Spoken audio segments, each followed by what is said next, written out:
Hello, my name is Sasha Miletic, along with my brother Andrej Miletic from eXp Realty. Listen, this is probably the most important video you'll need to watch if you're buying or selling a home. Now, if you're selling a home, not much has changed, but there are some changes with respect to offers. If you're buying a home, there are some massive changes in terms of how an agent and brokerage will be representing you and on real estate relationships. You see, most complaints at RECO, our governing council, were from consumers towards the agent because consumers, namely buyers, thought the agent was working in their best interest when in fact they were not. You see, if a buyer did not sign a buyer representation agreement where they were clients with the agent, not customers, and there is a huge difference. So what does that mean? What it means is if a buyer is a customer, the agent owes them integrity, honesty, and they cannot lie. And they have to treat them fairly. Over and above that, buyer beware. So if a customer overpays for a house by $50,000 or $100,000, as long as the agent did not lie, he's okay. But the buyer obviously isn't a juggernaut. But if a buyer signs as a client, just as sellers do in a listing agreement, then the agent owes the buyer undivided loyalty, meaning the buyer's interests come before the seller's. Disclosure. They have to disclose pertinent information like what the house is actually worth and why. Confidentiality. They have to keep all relevant information private and they have to avoid any conflicts of interest. So, you see, as a customer, there's a lot of gray areas when it comes to buyers.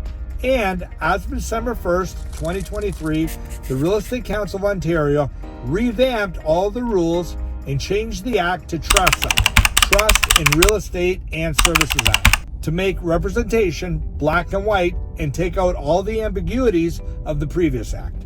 So now, in the new act, customer representation is completely eliminated. And all we have are clients, which signed a buyer's representation agreement, and self-represented parties. And that's it. And it's pretty black and white.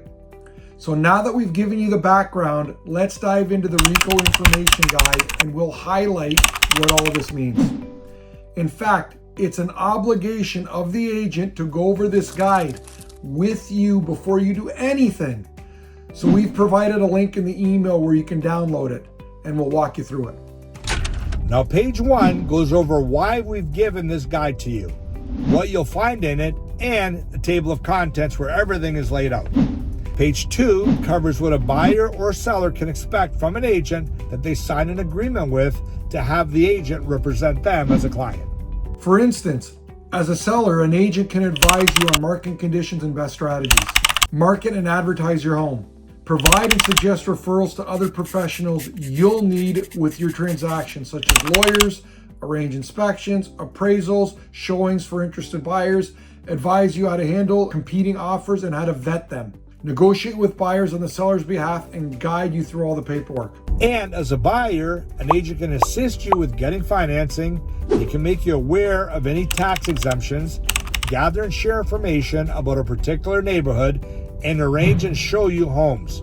They can make inquiries about zoning permits needed, also advise you on the best approaches to multiple and competing offers, and to protect your information, also negotiate with sellers to get you the best possible price for you and guide you through all the paperwork and provide referrals to other professionals you may need in the transaction, such as a lawyer, inspector, or contractors. So now, as a client, an agent will owe you the same aforementioned duties of undivided loyalty, disclosure, confidentiality, and avoiding conflicts of interest. These are nicely explained on page 3. Also, as a client, your responsibilities to the agent are as follows. First, you have to be clear as to what you want and what you don't want. Then, you also have to respond to the agent's questions as quickly as possible so you don't lose out on that perfect home. You also need to understand all the terms of the agreement, and if you're unclear, make sure to ask the agent to better explain what you don't understand. And finally, you have to pay any fees that you guys have agreed to on the agreement. Page 4 goes over all of the significant risks of being self-represented, and there are many. They are explained in depth on this page, but I will highlight a few.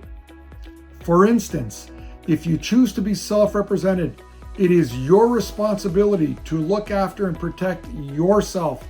So on your own, you'll need to make inquiries about zoning, determine market value in an ever-changing market where prices can fluctuate between $20,000 and $50,000 a month, come up on your own with a strategic offer based on the current market, navigate a multiple offer situations and understand the best strategies, and then decide and write in the offer the best terms and conditions to protect yourself. It is important for you to understand that the agent on the other side of the transaction has a legal obligation to act in the best interest and has a duty to do what's best for the other person. So the agent can share with their client any information about you that may not be in your best interest, such as motivation, best offer price to go with, or what terms and conditions to write in the offer to protect you. So on page 5, it clearly shows that an agent cannot provide you any services, opinions, or advice. They cannot offer you their knowledge, skills, or judgment, or encourage you to represent yourself. In fact, any assistance an agent offers you is a service to their client and in the best interest of their client. Also, at any time, you have the right to change your mind and have an agent represent you as a client. Page 6 is important because you can have brokerage representation or you can have a designated agent represent you, and you should know the pros and cons and differences between the two. Also, on the bottom of page 7 covers what to look for in the agreement, such as duties and responsibilities owed to you, how long the agreement lasts, and when you can cancel it, and the name of your designated representative or multiple representatives, as well as the scope of which you will find on the bottom of page 6 and top of page 7. Now, continuing on page 7, it goes over how an agent must explain to you all of the services that you'll receive. And make no mistake, there are no standard sets of services. Furthermore, it covers payment amounts for both buyers and sellers with examples. And finally, it covers whatever buyer and seller agreement should clearly indicate in terms of payments in terms of different scenarios that may pop up. Page 8 goes over the termination provisions and should list all the circumstances when the agreement can be terminated, such as multiple representation or if you're changing your designated representative.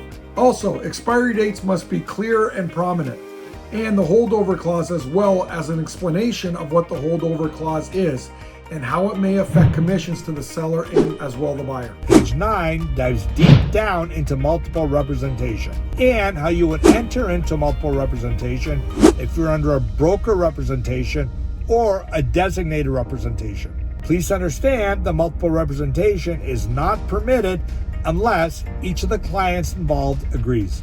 On the same page, all of the risks are explained with multiple representation, as well as what you can expect before you agree to multiple representation. Also, on the top of page 10, it goes over how you can refuse multiple representation. Continuing on page 10, there is a note about the content of counter offers, and this is new. So, if you are a seller, you now decide how much information you want to share with the competing offers, and your agent can offer you their advice when it comes to this. Also, you need to give clear and written direction to your agent before anything can be shared. And if you're a buyer in a counteroffer with other competing offers, you can opt out and participating in the bidding process if you don't want your information shared, and your agent can go over this with you. Just be aware that the seller can make the decision to share any content of the offers at any time, so you may not know in advance. Page 11 goes over the steps involved if you feel you have been misrepresented at any time. Also, it provides the contact information for RECO, which is the Real Estate Council of Ontario, as well as where to get more information if needed. And finally, page 12 is simply an acknowledgement that all of the information on this document was explained to you by us. It does not bind you to anything other than acknowledging that we went over all of this with you. This is all new as of December 1st, 2023, and every single agent in the province of Ontario must go over all of this with you and provide clarity to buyers and sellers and to avoid any confusion. So you're either going to be represented by an agent moving forward, or you're on your own, more or less. And in closing, thanks for going through this entire video. And I hope you've enjoyed watching it as much as my brother Andre and I have enjoyed making it for you.